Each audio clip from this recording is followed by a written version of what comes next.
What's up, MMA fans around the world, and welcome to JM Octagon, where we talk about everything mixed martial arts. Even though today we are going to mix it up a bit of boxing, a bit of MMA, and a bit of some of the big events coming soon, and some of the recent past activities that just rolled away last week. Now, we've seen a lot of back and forth between Michael Bisping and Jake Paul. Jake Paul has been interested in putting on super fights. Something that he needs to realize, something that he needs to learn, is that these super fights can only go up to a given point. Then people get sick of them real quick. They're expensive to put. They are, and again, just a super fight against one person all the time kind of gets boring. Yes, he went rounds with Floyd Mayweather. He knocked out Ben Askren. He knocked out Tyron Woodley, and those were cool fights. But people get sick of them real quick, and I feel like it's about time that Jake Paul moves full-time into MMA and try his luck not only in boxing but in the cage, and see how it would fare with some of the hang out with the big boys in MMA. I think that would be cool. And this is actually the best time for him to come, because the more he waits, the more the skill levels keep rising, and the more that entry point is, keeps on increasing. Think of it this way: it's like applying for a university. Any university can take you if you have good grades, if you meet their requirements. But as people keep on learning, as skills keep on developing, as technology keeps advancing, those grades keep going up and up and up. So the more he waits, the more he's going to miss his chance of coming into MMA full-time and practicing. I mean, he's got a name that can sell. People like him can sell a fight. He's got a good microphone. He's blessed with that good microphone talent. He can talk trash, but he is where I find it wrong. He went a little bit too far calling on Michael Bisping. They've been exchanging back and forth on social media, but I think it's not even worth Michael Bisping's time to go back and forth with Jake Paul. He's at a whole new level. Bisping is at a whole new level. He's been a champ. He's seen it all. He's fought the best of the best.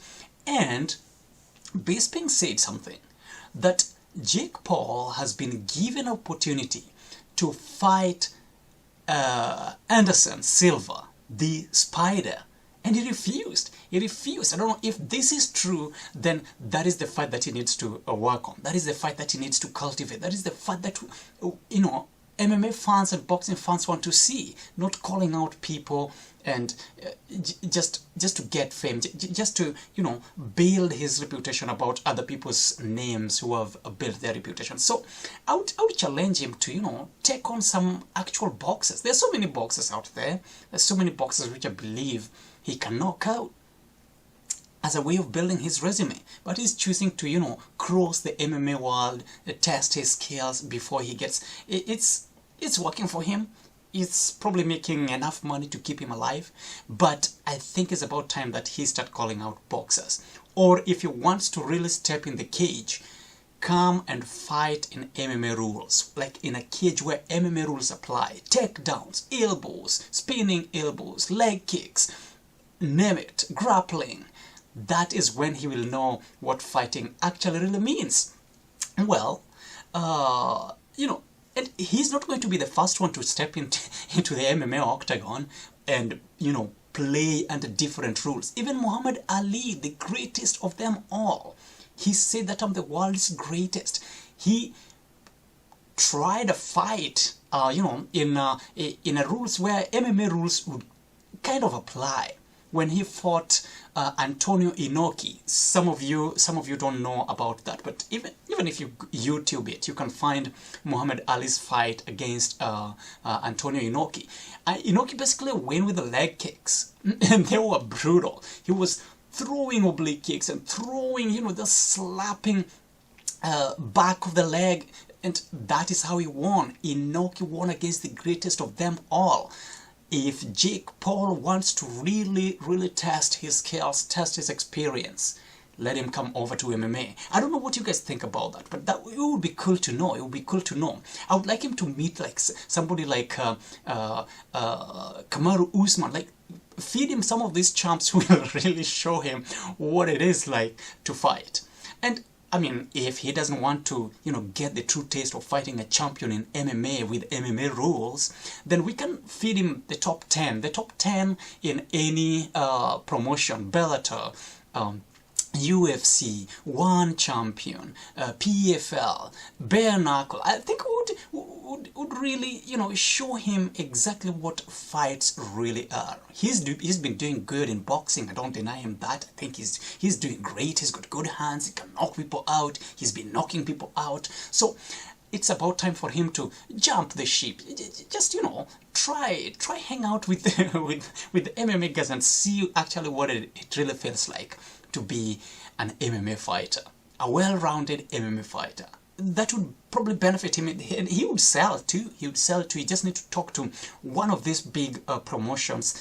I'm pretty sure they will take him. I don't know how that will go with Dana White, but because they've been going back and forth with Dana too. But it's about time for him to jump and test his skills in MMA. Somebody like Oliveira, the current champ, would give him a run for his money, and that is the kind of fight that I would like to see happen. Well, away from Jake Paul and all his antics, how about some of the things that are going on in the world of MMA, pure MMA now? We know that there's a fight that is coming up. Vettori is saying that Whittaker is not going to be fighting. So that is something huge. That is something huge. I was super excited to see Marvin Vettori versus Robert Whittaker, and how that was going to go down. I think that was an absolute fight to tune on to, because both guys are at a point where they feel like they deserve to have the belt. Now, to have the belt, they have to prove that they really deserve it.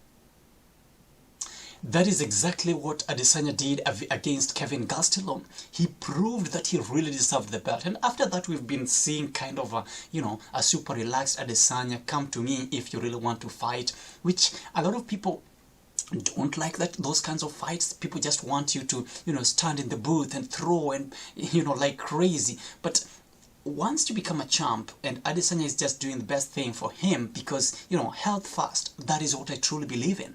Health comes first. And you can't be healthy if you are the type of guy that stands in the booth and just throws without even guards down, just throw. I know people like the people in the mixed martial arts who like to do that. It's not the best thing to do, in my opinion. It is good to put on a show, it's good to entertain the world, but not at a point where you absorb a lot of head punches. Guys, like I always say, brain damage is real. Brain damage is real. So as a fighter, if you're listening, as a fighter, if you're aspiring to become one, just make sure that your guard is up all the time. And that is why referees start by saying, protect yourself at all time. A common phrase, but it's serious. It's serious. Brain damage is really serious. So at the same time, I think we should be thanking all the fighters, both in boxing, both in MMA, both for putting on a show, putting their life at the front line just so we can get entertained. It's huge. It's huge. Now, what is going on this week? We know that this week Marvin Vettori announced that Whittaker pulled out, and that Whittaker also came out and said that he got an injury during training camp. Those training camps can be brutal, guys. So we excuse them. I normally don't wish people the worst of luck in life. All we can do is to wish people, the best in life. So, Robert Whittaker, wishing you a quick recovery, get well soon, and we are so excited to see you back again, and we know you're going to come back bigger and stronger, like you have always been. Now, this week we are having Amanda Lemos fighting Jesica Andrade. I think that is going to be one amazing main card this week. So I would encourage you guys to tune into that. Amanda Lemos versus Jesica Andrade. Jesica Andrade is a good stand-up artist. He's got good jiu-jitsu skills. He can, you know, he's the first one to throw Rose Namajunas down and knock him out that way. Like, just picked her up and just slammed her on the ground. That is how she became a winner. So things to be watching on. She likes that style a lot, you know, grappling. She's good at grappling. She's good at striking. She's a power puncher. She's a jiu-jitsu practitioner. So it's going to be a tough fight for Amanda Lemos. But hey, this is the fight. This is the fight to make. This is the fight that MMA fans want. This is the fight that will, you know, determine who is who in the women's strawweight category. Or remember, it is on Saturday 23rd. So please tune in for that. Okay, guys. Clay Guida is back and is going to be fighting Claudio Puelles. Now, Claudio Puelles is good. Claudio Puelles has shown heart. Claudio Puelles, you know, one of the finest MMA practitioners you can find out there. He's good, but Clay Guida is coming in with experience, guys. He's got over 37 fights in mixed martial arts, and these are, you know, professional fights. He's fought 37 fights that he's won, 18 that he lost, and 0 no contest. That's a big resume. That's a huge resume. And we know when he fought Anthony Pettis, when he fought Ben Henderson, when this dude is a killer, and this dude got cardio like the world is coming to an end. Cardio that doesn't end. And of course, I'm so looking forward to his belches. Dude bobs like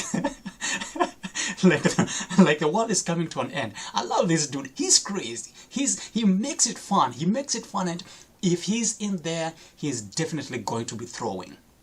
Like I said, he's a good grappler. He's actually one of the very few guys who came up with a strategy on how to beat Anthony Pettis when he was the champ. He grappled. He can grapple all day. This dude is a beast. This dude is a monster. This dude comes for you. And if it goes on the ground, you are in huge problem. So Clay Guida, guys, he's coming back in lightweight as a co-main event. So tune in for that against Claudio Puelles. Mercy Barber is going to be a good fight versus Montana De La Rosa, and another banger of the night, other than Clay Guida versus Claudio Puelles, is going to be Lando Venata against Charles Jourdain. Ugh, that's a tough one. I don't know who to go with here. I don't know who to pick. You know, they almost have the same resume: 12-5-2 for Lando Venata against 12-4-1. So it's pretty even when we look at resume-wise. It's a pretty even fight, and this is the best way to, you know, put fights together. Skills beat skills, and this exactly where they nailed it. They nailed it with this one. So I think that is going to be another banger of the night after Clay Guida versus Claudio Puelles. I'm picking Guida the Carpenter to win. Nothing against Claudio Puelles. He is great, but Guida is coming in with the cage experience, so his resume speaks for itself, and that is why I'm giving it to Guida. Lando Venata, of course, is the one I'm going to pick in this one. He's got good striking skills. He's good on the ground. You know, good grappling, good MMA, good takedown defense, and when it comes to throwing, I think Lando Venata is going to be landing more volume-wise against Charles Jourdain, but I'm yet to see how this is going to go down. What do you guys think? What do you guys think? Who do you guys think is going to win against Lando Venata against Charles Jourdain? I would like to know what you guys think about this. And 2 fights were cancelled out of that card. Steve Garcia will not be fighting Damir Hazovic, if I'm pronouncing that name right. Steve Garcia will not be fighting Damir Hazovic. And Sue Madeji will also not be dancing with Manel Kape, which is kind of sad because that was also going to be another bang of the night. But you know, the fight is cancelled. 2 fights cancelled out of that card, so it's going to be kind of a short card, but still expect fireworks. Of course, Mercy Barber against Montana De La Rosa, that's going to be a good one too. Charles Jourdain versus Lando Venata is going to be another banger, and Clay Guida, of course, the Carpenter against Claudio Puelles is going to be a fight worth watching. Now, just to put it all together, we discussed Jake Paul coming full-time into MMA and, you know, testing his skills against killers in the divisions. He can pick. If he comes to MMA, I think he should be given a chance to pick which weight class he wants to fight in, and see how he would hang out with with the baddest boys in the game. That would be an exciting fight. Ladies and gentlemen, if you like these news updates, please make sure that you throw that thumbs up and subscribe as we wait to see what I will be coming up with next. I think my next analysis should be for Jeremy Stephens when he fought in PFL. When was it? Yesterday. Yeah, I need to work on that and see, was Jeremy Stephens robbed or he lost fairly? That would be an interesting one. I have to watch that tape over and over again and then come up with something better for you, without a doubt. Ladies and gentlemen, if you like the show, please make sure that you subscribe, give it a thumbs up, put your comment down, and I will make sure that I read them out in my next video. Thank you. Have a wonderful time. Bye now.